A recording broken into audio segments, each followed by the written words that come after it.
Ce samedi 4 juillet 2026, le ministère de l'Assainissement urbain, du développement local et de l'entretien routier a procédé au lancement officiel des opérations Zéro déchet plastique et Zéro palu à Brazzaville.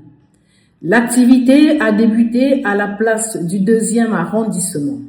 Initiée par la Fondation Congo Assistance, sous l'impulsion de la première dame Antoinette Sassou Nguesso, cette journée d'assainissement a réuni autorités, partenaires et citoyens autour d'un même objectif: promouvoir un environnement propre et sensibiliser la population à la protection du cadre de vie. J'ai le privilège et le plaisir d'être un citoyen de la belle ville de Brazzaville. Donc c'est un plaisir et aussi c'est un devoir en tant que citoyen résident dans la capitale Brazzaville de contribuer ici et de venir ici moi-même et participer à cet exercice de salubrité et saluer d'emblée cette initiative de l'institution de cet exercice tous les premiers samedis de tous les mois.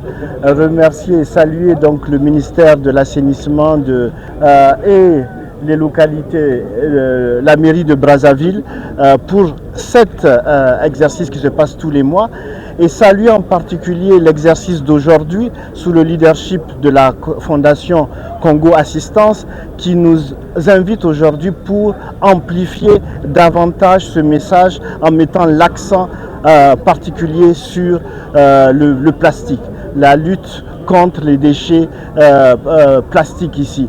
Et nous saluons vraiment l'engagement de la Première Dame dans ses engagements pour le bien commun.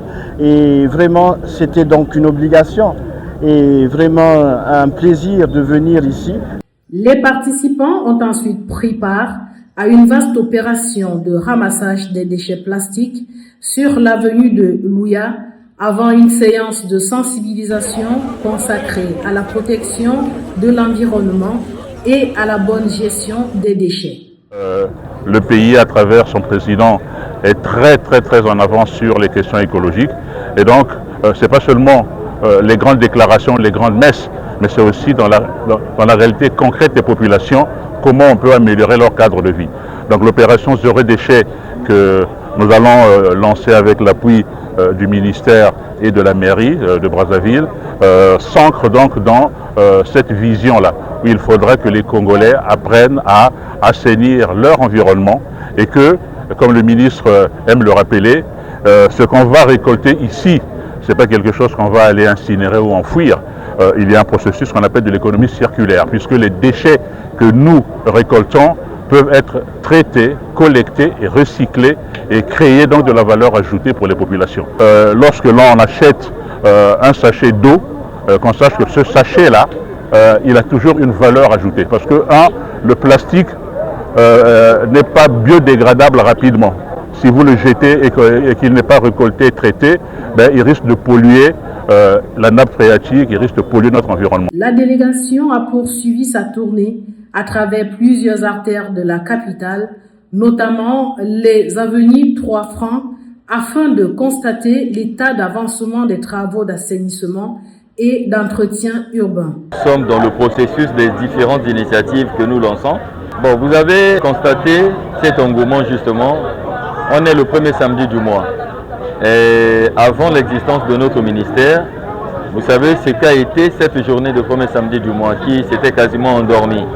Donc avec l'arrivée du ministre de l'Assainissement urbain, M. Juste Désiré Mondélé, vous constatez un réveil.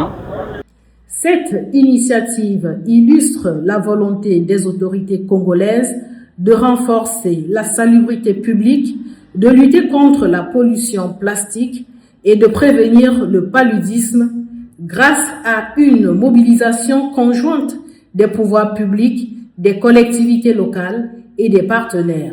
Ce que nous faisons, c'est une action cumulée. Il y a la sensibilisation, dont au passage, vous voyez que la population même se met à travailler. Et c'est ça l'objectif de ces journées de salubrité. Ce n'est pas une journée dont l'administration doit assainir toute seule. C'est une journée où nous devons impliquer la population parce que c'est le principal pollueur. à adhérer dans des actions d'assainissement, de nettoyage de leur environnement du quotidien. C'est ça le plaît tout le monde à la responsabilité. Les autorités que nous incarnons avions pris cette résolution depuis un moment. Nous sentons qu'il y a de plus en plus d'engouement, d'implication de la population, de la jeunesse, comme vous avez su le constater, et même des partenaires techniques et financiers en ce moment, et même les associations et ONG. Mais la Fondation Congo Assistance, c'est une organisation non gouvernementale. Donc nous lançons un appel aux organisations non gouvernementales qui veulent faire du bien au pays, de se joindre à nous pour que nous fassions cette action qui est salutaire. Et on ne vient pas pour dire je gagne quoi, nous tous nous gagnons quand les villes sont propres. Vous voyez un peu, et notre objectif aujourd'hui c'est de casser cette mentalité qui consiste à accompagner après, à s'attendre à quelque chose. Qui va rémunérer qui? Parce que l'insalubrité produit la maladie et la maladie nous rend tous victimes dans les lits d'hôpitaux. Le taux de mortalité le plus élevé est dû au paludisme dans la plupart des pays de l'Afrique.